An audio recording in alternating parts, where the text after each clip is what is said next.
ఓ మీడియాకి ఇచ్చిన ఇంటర్వ్యూలో హీరో వెంకటేష్ పలు ఆసక్తికర విషయాలు పంచుకున్నారు. తాను సినీ ఇండస్ట్రీలో అడుగుపెట్టి 30 ఏళ్లు దాటిందని, అప్పట్లో లాగే సోలోగా సినిమాలు తీయడం అనేది చాలా ఇబ్బందిగా మారిందని, అందుకే అవకాశం దొరికినప్పుడల్లా మల్టీ స్టారర్ సినిమాలకి ఓకే చెప్తున్నానని వెంకీ తెలిపారు. నిత్యం తన దగ్గరికి ఎన్నో మంచి మంచి కథలు వస్తున్నాయని, కానీ వాటన్నింటిలో నటించడం అనేది కుదరదని తెలిపాడు.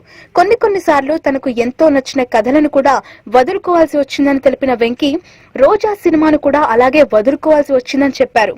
రోజా సినిమాను నేనే చేయాల్సింది, కానీ అప్పట్లో చేతికి బలమైన గాయం కారణంగా ఆ సినిమాను అయిష్టంగా వదులుకోవాల్సి వచ్చిందని తెలిపారు. ఒకవేళ తాను రోజా సినిమాను చేసి ఉంటే ఖచ్చితంగా బాలీవుడ్ వైపు వెళ్లి ఉండి బిజీ అయిపోయేవాణ్ణేమో అని అప్పుడప్పుడు అనిపిస్తుందంటూ వెల్లడించారు.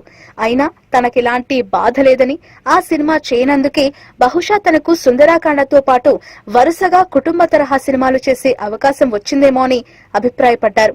ఒకవేళ రోజా చేసి ఉంటే ఈ సినిమాలు తను మిస్ అయ్యేవాణ్ణని చెప్పారు.